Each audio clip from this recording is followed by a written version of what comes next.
नमस्कार साथियों, बहुत बहुत स्वागत है एक बार फिर से आप सभी का गवर्नमेंट एजुकेशन में। तो दोस्तों, इस वीडियो में हम देखने वाले हैं आगे प्रैक्टिस सेट रहेगा जिसमें आपके एमपी ग्रुप 4 के लिए कंप्यूटर के क्वेश्चन हम डिस्कस कर रहे हैं। और इससे पहले कि अगर आपने वीडियो नहीं देखे तो प्लेलिस्ट मिल जाएगी, तो वहाँ से आप सारे वीडियो एक साथ देख सकते हो। और ये हमारा जो है वो 6th लेक्चर है। ओके, प्रैक्टिस सेट नंबर 6 है। तो चलिए स्टार्ट करते हैं और फर्स्ट क्वेश्चन की तरफ मूव करते हैं।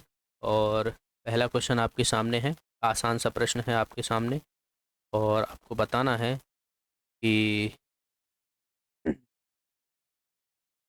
4 प्रकार के यहाँ पर कंप्यूटर दिए हुए हैं। सबसे बड़ा, तेज और सबसे महंगा जो है कंप्यूटर इसमें से कौन सा रहेगा? Super computer, main frame computer, mini computer या माइक्रो कंप्यूटर? तो आसान सा प्रश्न है, इसका आंसर हो जाएगा हमारा ये option, super computer. Super computer जो है वो सबसे महंगा, तेज और काफ़ी बड़ा रहता है, जिसका जो है वो काफ़ी जो है वो चीज़ों में जो है यूज किया जाता है। और सुपर कंप्यूटर की अगर आपसे पूछे जाए कि स्पीड जो है वो किस में नापी जाती है, तो स्पीड जो है इसकी नापी जाती है फ्लॉप्स में। FLOPS, flop. तो इसका फुल फॉर्म भी अगर आपसे पूछा जाए कि फ्लॉप का फुल फॉर्म क्या रहता है, तो इसका फुल फॉर्म रहता है फ्लोटिंग पॉइंट ऑपरेशन पर सेकेंड। ठीक है, फ्लोटिंग पॉइंट ऑपरेशन पर सेकेंड। तो ये इसका जो है फुल फॉर्म रहता है। ए ऑप्शन जो है इसका आंसर हो जाएगा। अगला क्वेश्चन देखिए। एंड आप सभी को इस वीडियो की पीडीएफ चाहिए तो आप टेलीग्राम जो ज्वाइन कर लीजिएगा, लिंक आपको डिस्क्रिप्शन में मिल जाएगी। तो वहाँ पर जो है आपको हर वीडियो की पीडीएफ मिल जाती है, MPGOV.GE। ठीक है, @MPGOV.GE। अगर आप ये डालोगे टेलीग्राम पर तो आपको जो है वो ग्रुप मिल जाएगा। वहाँ पर जो है वो 3000 से ऊपर लोग जो है वो जुड़े हुए हैं। तो आप वहाँ पर जितनी भी अपडेट आती हैं वहाँ पर आपको प्रोवाइड हो जाती है। टीपू के उस भाग का नाम बताइए जो डेटा पर अंकगणितीय संचालन करता है। अर्थमेटिक ऑपरेशन ऑन डेटा पर जो है वो परफॉर्म करता है सीपीयू में। कौन रहता है? Control unit, controlling unit, arithmetic unit, logic unit या डेसिमल यूनिट? तो इसका भी आंसर हमारा बी हो जाएगा, अर्थमेटिक लॉजिक यूनिट। ठीक है, तो ALU के नाम से भी जाना जाता है, अर्थमेटिक लॉजिक यूनिट भी कहते हैं। अर्थमेटिक यूनिट दी हुई है तो ये जो जोड़ घटाना भाग ये सब जो है वो अर्थमेटिक यानी गणितीय ऑपरेशन को जो है वो परफॉर्म करता है। तो इसको आपको याद रख लेना है, बी ऑप्शन आंसर हो जाएगा। अगर आपसे पूरा स्ट्रक्चर में एक क्वेश्चन काफ़ी पूछा जाता है कि जो हमारा कंप्यूटर का आर्किटेक्चर होता है तो उसमें क्या क्या शामिल रहता है। कंप्यूटर का जो आर्किटेक्चर होता है उसमें क्या क्या शामिल रहता है, तो मैं यहाँ पर आपको बताना चाहूँगा। ये सभी के सभी आपसे, ये आपको नाम याद रख लेना है क्योंकि यहाँ से जो है वो आपसे क्वेश्चन भी पूछ लिए जाते हैं। तो जैसे कि इनपुट इनपुट यूनिट हो गई। ठीक है, इनपुट यूनिट हो गई। और सीपीयू, सीपीयू में आपको देखिए कौन कौन सी चीज़ें देखने को मिलती हैं। ALU हो गया, जैसे अर्थमेटिक लॉजिक यूनिट हो गया। ठीक है, कंट्रोल यूनिट हो गया, मेमोरी यूनिट हो गया, ये आपको सीपीयू में देखने को मिलता है। वहीं बात की जाए तो आपको जैसे रजिस्टर वगैरह हो गया, तो ये भी आपको यहाँ पे देखने को मिलता है। तो ये सभी के सभी आपको याद रख लेना है। MBR हो गया। ठीक है, एंड एक चीज़ और मैं आपको बताना चाहूँगा कि जो मेमोरी यूनिट रहती है वो सेट ऑफ रजिस्टर होता है। अगर आपसे पूछा जाए क्वेश्चन में कि मेमोरी यूनिट जो रहती है वो क्या होता है, set of set of register होता है। सेट ऑफ रजिस्टरों का सेट जो है वो आपको मेमोरी यूनिट देखने को मिलती है। और जो रजिस्टर रहते हैं वो क्या होता है, ये कॉम्बिनेशन ऑफ फ्लिप फ्लॉप होता है। रजिस्टर जो रहता है combination of flip flop. Okay, combination of flip flop रहता है। और फ्लिप फ्लॉप की बात की जाए तो ये हमारा क्या रहता है, डेटा स्टोरेज यूनिट रहती है। जो कंप्यूटर हमारा डेटा स्टोर करता है वो 0 और 1 के फॉर्म में स्टोर करता है। तो फ्लिप फ्लिप फ्लॉप पूछा जाए तो डेटा स्टोरेज यूनिट जो कि 0 और 1 के फॉर्म में, तो बिट भी आपको मिल जाएगा क्योंकि बिट जो रहती है वो 0 और 1 के फॉर्म में भी ही रहती है। तो ये सभी की सभी जो है यहाँ पर आपको याद रख लेना है। अगले क्वेश्चन की तरफ बढ़ते हैं और अगला क्वेश्चन आपके सामने है। इसमें से आपको बताना है कि निम्न में से कौन सा सबसे उच्च गुणवत्ता वाला टेक्स्ट और ग्राफिक्स का लिए यहाँ पर यूज कर सकते हैं प्रिंटर, जैसे में से बताना है। इम्पैक्ट प्रिंटर हो गया, लेजर प्रिंटर, डिजिटल प्रिंटर या डॉट प्रोफेशनल। तो प्रिंटर जितने भी हैं वो सभी के सभी आपको याद होना चाहिए। उच्च गुणवत्ता वाला हो गया तो जाहिर सी बात है वो नॉन इम्पैक्ट प्रिंटर रहेगा। अब नॉन इम्पैक्ट प्रिंटर आप देखोगे यहाँ पर हमारा कौन सा दिया हुआ है, non impact printer. Non impact printer हमें लेजर प्रिंटर दिया हुआ। दी इम्पैक्ट प्रिंटर के अंदर जो है वो डिजिटल प्रिंटर हो गया, डॉट मेट्रिक प्रिंटर हो गया, ये इम्पैक्ट प्रिंटर के अंदर आता है। तो इसका आंसर हो जाएगा हमारा बी ऑप्शन। प्रिंटर में यहाँ पर आपको दो तरह के आपको देखने को मिलते हैं, एक इम्पैक्ट हो जाता है और एक non impact, non impact printer. ठीक है, इसमें आप देखोगे तो जैसे कि यहाँ पर आप देख रहे हो ये डिजिटल प्रिंटर हो गया, डॉट मैट्रिक्स प्रिंटर हो गया, डॉट मैट्रिक्स प्रिंटर हो गया, लाइन प्रिंटर हो गया, लाइन ड्रम, ठीक है, ड्रम हो गया, लाइन हो गया, ड्रम हो गया, चेन हो गया। ये सभी के सभी जो है वो इम्पैक्ट प्रिंटर के अंतर्गत आते हैं। नॉन इम्पैक्ट में जैसे कि थर्मल हो गया, थर्मल प्रिंटर। थर्मल प्रिंटर का आपको कहाँ पर यूज देखने को मिलता है, जैसे कि आपने देखा होगा एटीएम हो गया, और जो शॉपिंग मॉल में आप प्रिंट निकालते हो बिल का, तो वहाँ पर जो है वो थर्मल प्रिंटर होगा। तो शॉपिंग मॉल हो गए, एटीएम वगैरह हो गए, तो वहाँ पर हमें क्या, थर्मल प्रिंटर, थर्मल प्रिंटर का। और वो जो इंक रहती है वो आपको भी पता है कुछ टाइम बाद जो है वो मिट जाती है ना, थर्मल प्रिंटर में। एंड लेजर प्रिंटर हो गया, ये भी नॉन इम्पैक्ट प्रिंटर है, उच्च गुणवत्ता वाला प्रिंटर होता है ये भी। ठीक है, इंजेक्ट प्रिंटर हो गया, इंजेक्ट इंजेक्ट प्रिंटर हो गया।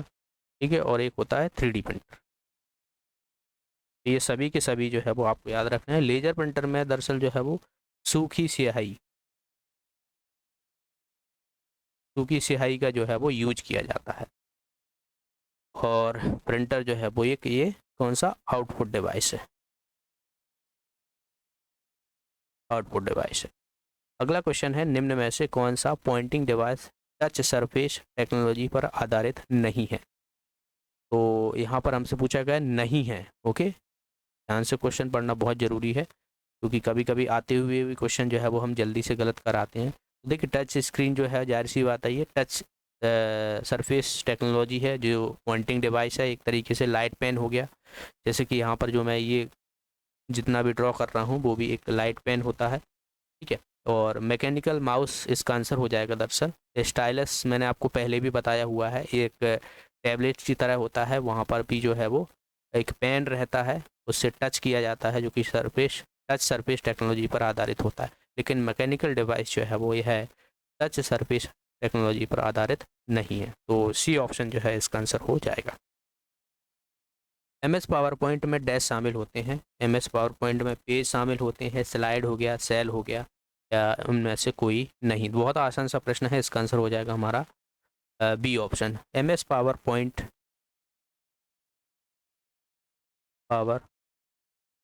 पॉइंट यह है प्रेजेंटेशन के लिए यूज किया जाता है,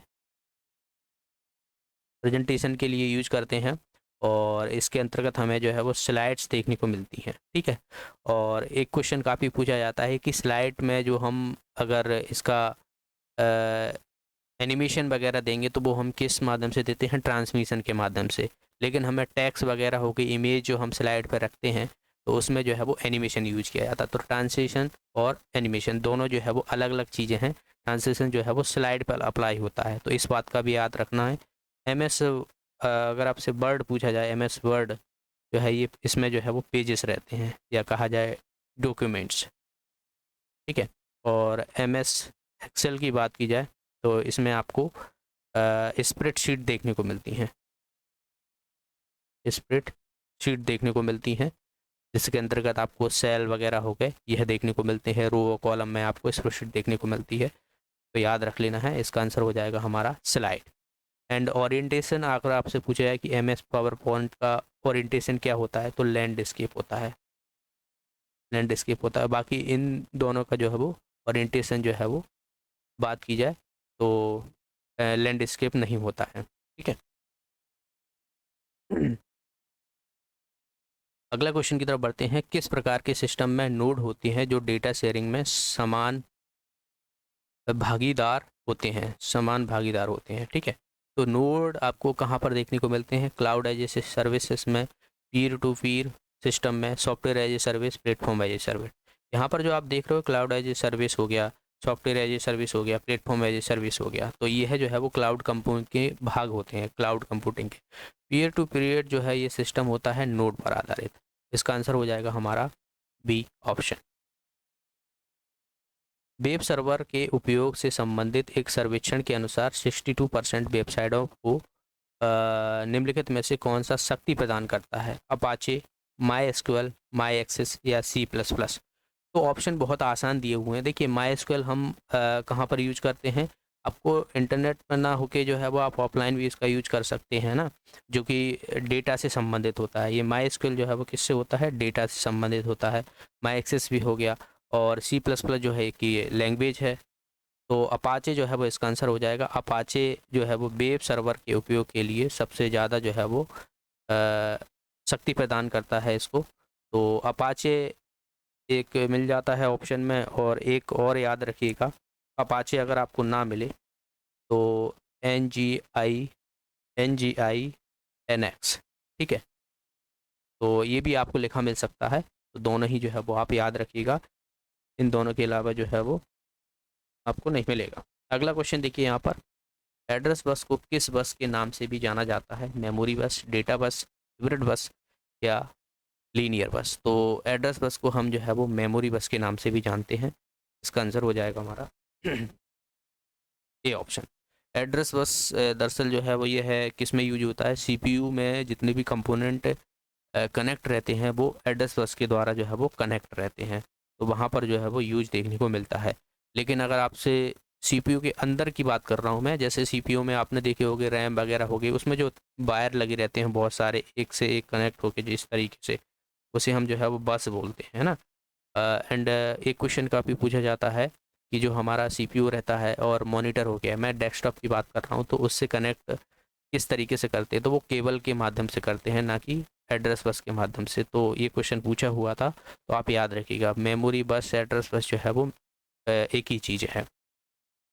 अगला क्वेश्चन है, आउटलुक में नया ईमेल बनाने के लिए शॉर्टकट कुंजी क्या है? आउटलुक में अगर आपको नया ईमेल बनाना है तो इसकी शॉर्टकट की भी है विंकी+N, विंकी+E, कंट्रोल+N, कंट्रोल+E। तो आंसर हो जाएगा इसका हमारा C ऑप्शन। ओके, कंट्रोल+N से माध्यम से जो है वो हम इसका नया ईमेल जो है वो बना सकते हैं आउटलुक में। अगले क्वेश्चन की तरफ बढ़ते हैं। अगला है, वह प्रोग्राम जो हार्डवेयर की तरह स्थायी होता है और रोम में स्टोरेज होता है, किस नाम से जाना जाता है? हार्डवेयर, सॉफ्टवेयर, फर्मवेयर या नन ऑफ दी अबव। तो ये वाला भी क्वेश्चन हमने देख लिया है, दरअसल ये दूसरी तरीके से पूछ लिया गया है। पहले मैं आपको रैम के बारे में बता दूं कि रैम ये है हमारी एक बार ही लिखी जाती है और इसको कई बार पढ़ सकते हैं, है ना। तो पहले तो आपको इसका फुल फॉर्म भी पता होना चाहिए, रीड ओनली मेमोरी, ठीक है। इसको हम क्या कर सकते हैं? राइट एक बार कर सकते हैं, ठीक है, लिख एक बार सकते हैं, एक बार, लेकिन पढ़ कई बार सकते हैं, कई बार सकते हैं। ठीक है, और यह एक तरीके से परमानेंट मेमोरी होती है ना, नॉन वोलेटाइल जिसे हम मेमोरी बोलते हैं, जैसे कि रैम हो गई उसे वोलेटाइल मेमोरी बोलते हैं, और यह जो है वो नॉन वोलेटाइल मेमोरी है, नॉन टाइल मेमोरी मेमोरी होती है। और जैसे कि इसका आंसर हो जाएगा हमारा फर्मवेयर। फर्मवेयर क्या होते हैं? फर्मवेयर दरअसल जो है ये जब हार्डवेयर बनाए जाते हैं तभी उसमें इंस्टॉल कर दिया जाता है ना। तो ये स्थायी होते हैं, जैसे कि अगर आप कोई कंप्यूटर खरीदते हो या फिर कोई वीडियो गेम खरीदते हो, कुछ भी टीवी खरीदते हो, तो उसमें जो लोगो रहता है जब आप कोई भी चीज़ स्टार्ट करते हो, जैसे डेल का लैपटॉप खरीदा आपने, तो जब आप लोगो देखते हो तो वो एक पहले से ही इंस्टॉल होता है, जब वो हार्डवेयर बनाया जाता है तो इसमें इंस्टॉल कर दिया जाता है, तो वो फर्मवेयर रहता है। वीडियो गेम्स हो गए उसमें, रिमोट्स वगैरह हो गए, रिमोट में आपने देखा होगा कि एक वहाँ पर दिया हुआ है, दो दिया हुआ है, तो वो वहाँ पर जो है वो पहले से ही जो है वो इंस्टॉल होते हैं और वो काम करने लगते हैं। तो रीड ओनली मेमोरी या जो है वो फर्मवेयर के नाम से भी जो है वो हम देखने को मिलती है, जो कि नॉन वोलेटाइल मेमोरी है, परमानेंट मेमोरी है। ठीक है, परमानेंट परमानेंट मेमोरी देखने को मिलती है, और ये वायोस में देखने को मिलती है। ठीक है, तो वायोस मिल जाए तो उसमें रैम देखने को, रोम देखने को मिलती है। तो ये सब जो है वो एक ही पार्ट है, रैम, फर्मवेयर, वायो, जो बेसिक इनपुट आउटपुट सिस्टम होता है ना, इसका फुल फॉर्म रहता है basic output input output system, जो कि कंप्यूटर को स्टार्ट करने में जो है वो मदद करता है। अगला है एमएस एक्सेल में एक सक्रिय सेल में एक निश्चित तिथि दर्ज करने के लिए निम्नलिखित में से शॉर्टकट की क्या होगी? Control plus semi colon, control plus colon, control plus semi colon, ये कॉलन रहता है, ये सेमी कॉलन रहता है, ठीक है ना, ये क्वाड्रेट रहता है और ये कॉमा रहता है। तो आंसर हो जाएगा इसका हमारा B option, control plus semicolon जो रहेगा इससे हम वर्तमान दिनांक डालते हैं। ठीक है, तो यहाँ पर मैं लिख देता हूँ कंट्रोल प्लस कॉलन जो रहेगा इसमें क्या रहेगा, वर्तमान दिनांक, दिनांक रहेगा। कंट्रोल प्लस कॉलन का यूज कहाँ पर करते हैं? कंट्रोल प्लस कॉलन का यूज जो है वो आपको समय के लिए करते हैं। यहाँ पर हमें तिथि पूछी गई थी, तो कंट्रोल प्लस सेमी कॉलन ये तिथि के लिए है। ओके, और इसके लिए हम कहाँ पे, ये वर्तमान दिनांक, ये वर्तमान तिथि, वर्तमान तिथि के लिए यूज किया जाता है। अगर आपसे पूछा जाए कि डेट फॉर्मेट के लिए कौन सी शॉर्टकट की यूज होती है, तो डेट फॉर्मेट में control plus shift plus H, इसका जो है वो डेट फॉर्मेट के लिए। डेट फॉर्मेट क्या होता है, जैसे कि डे हो गया, मंथ, ईयर, ये साथ में आपको तीनों चीज़ें देखने को मिलती हैं मंथ। तो डेट फॉर्मेट जो है डे, मंथ, ईयर, ये सब देखने को मिलता है। कंट्रोल प्लस सेमीकोलन वर्तमान दिनांक के लिए, कंट्रोल प्लस कॉलन जो है वो तिथि के लिए। एक कैनोनिकल पीडीएफ फाइल में कितने सेक्शन होते हैं? 3, 4, 5, 6। तो आंसर हो जाएगा इसका 4। अब डायरेक्ट याद रखिएगा, आपसे ज़्यादा नहीं, अगर आपसे ये रिपीट क्वेश्चन पूछा जाता है तो एग्जैक्ट आपको यही देखने को मिलता है, उसके 4 सेक्शन आपको नहीं पूछे जाएंगे, तो इतना हमें डिटेल में पढ़ने की ज़रूरत नहीं है। ओके, तो इसका आंसर हो जाएगा हमारा बी ऑप्शन, 4। फायरवॉल के बारे में आपको बताना है कि इनमें से कौन सा सही है। तो फायरवॉल का नाम सुनते ही आपको पता होना चाहिए कि ये कंप्यूटर सिस्टम में जो बाहर से मालवेयर हो गए, इंटरनेट के माध्यम से या वैसे भी जो है वो हमें इससे रक्षा करते हैं, हमारे सिस्टम को जो है वो बचाते हैं। तो देखिए पहला ऑप्शन है, फायरवॉल मेलवेयर के विरुद्ध अपने अवरोधों के रूप में कार्य करता है। ओके, तो यही हमारा सही हो जाएगा, जैसे कि मैंने आपसे बोला फायरवेयर मेलवेयर के विरुद्ध अपने अवरोधों के रूप में कार्य करता है, यानी ए ऑप्शन इसका आंसर हो जाएगा। दूसरा ऑप्शन देखिए यहाँ पर, फायरवेयर मेलवेयर के खिलाफ दूसरी बाधा के रूप में कार्य करता है, नहीं होगा। ये नियमों का समूह होता है जो यह नियंत्रण करता है कि www पर डेटा कैसे प्रसारित किया जाए, नहीं, ये भी गलत हो जाएगा, और इसे सॉफ्टवेयर या हार्डवेयर में लागू किया जा सकता है। मेन काम जो है वो हमारा सही जो है वो यही है, मालवेयर जो है वो फायरवॉल जो है मालवेयर के विरुद्ध जो है वो काम करता है। अगला है, निम्नलिखित में से कौन सा मालवेयर से निपटने का तरीका नहीं है? तो मालवेयर यानी वायरस वगैरह हो गए, ठीक है ना, उनसे निपटने के लिए हम जो है वो सही तरीका पूछा गया है कि क्या होगा। कभी भी बिना लाइसेंस वाले सॉफ्टवेयर पर पायरेट का उपयोग ना करें, इसके बजाय फ्री और ओपन सोर्स इस्तेमाल करें। बिल्कुल ये गलत हो जाएगा। भाई जाहिर सी बात है, वो पायरेटेड सॉफ्टवेयर जो रहेंगे, लाइसेंस वाले जो रहेंगे, वो ज़्यादा जो है वो सिक्योर रहते हैं। तो ऑप्शन ए गलत हो जाएगा। महत्वपूर्ण डेटा का नियंत्रण, नियमित बैकअप लेना, ठीक है, इससे और इससे कोई संबंध नहीं है। अवांछित ईमेल से लिंक पर क्लिक करने या अटैचमेंट डाउनलोड करने से बचें।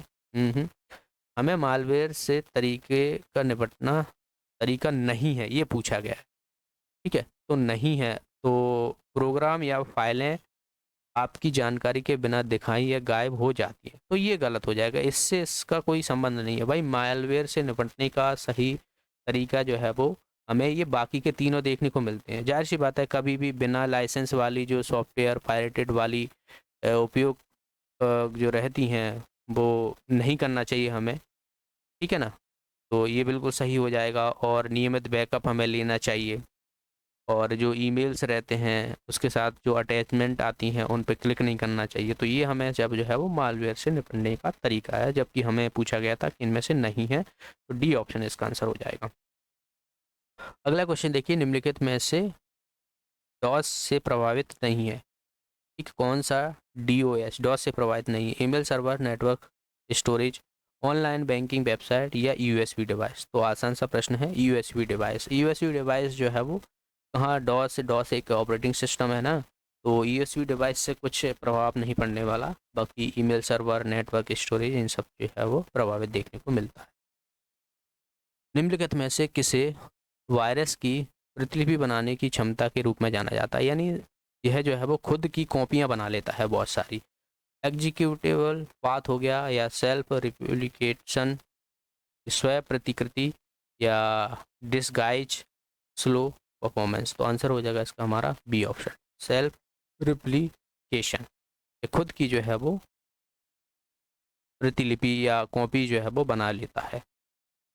किस प्रकार का वायरस किसी विशेष तिथि पर गतिविधि करता है? Macro virus, macros virus, time bomb, Stuxnet virus या स्क्रिप्ट वायरस। ये सभी के सभी जो है वो वायरस हैं, लेकिन एक पर्टिकुलरली तिथि या कहा जाए टाइम पर जो वायरस चलेगा, तो वायरस की बात है वो टाइम बॉम्ब रहेगा, है ना। टाइम बॉम्ब जो है वो इसका आंसर हो जाएगा, टाइम बॉम्ब। यह है, इसमें एक टाइम डिसाइड कर दिया जाता है और उस समय जो है वो यह अपनी एक्टिविटी या परफॉर्मेंस जो है वो देने लगता है। अगला क्वेश्चन है, PS2 कनेक्टर का उपयोग पीसी में इसे जोड़ने के लिए किया जाता है? साउंड वीडियो के लिए, हार्ड डिस्क या ड्राइव के लिए, माउस कीबोर्ड के लिए, या फिर यूएसबी या पेन ड्राइव के लिए? आपने PS2 जो गेम रहता था उसमें कनेक्टर्स रहते थे, आपने देखा होगा, ऐसा कनेक्टर रहता है और एक ऐसा कनेक्टर रहता है। तो इसमें आप देख रहे हो यहाँ पर देखिए, ये कीबोर्ड छपा हुआ है और ये माउस छपा हुआ है। तो ये कीबोर्ड्स और माउस के लिए यूज किया जाता था। तो इसका आंसर हो जाएगा हमारा C option, mouse and keyboards के लिए। ओके, तो ये थे दोस्तों आज के प्रश्न। इस वीडियो की PDF आपको मिल जाएगी टेलीग्राम ग्रुप पर। टेलीग्राम ग्रुप का नाम है @MPGOVGE। ओके, तो ये आप टेलीग्राम पर डालोगे तो वहाँ पर जो है आपको इस वीडियो की PDF मिल जाएगी। वीडियो अच्छा लगा तो वीडियो को लाइक कर दीजिएगा। चैनल पे नए हो तो चैनल को सब्सक्राइब जरूर कर लेना। मिलते हैं नेक्स्ट वीडियो में। बहुत बहुत धन्यवाद।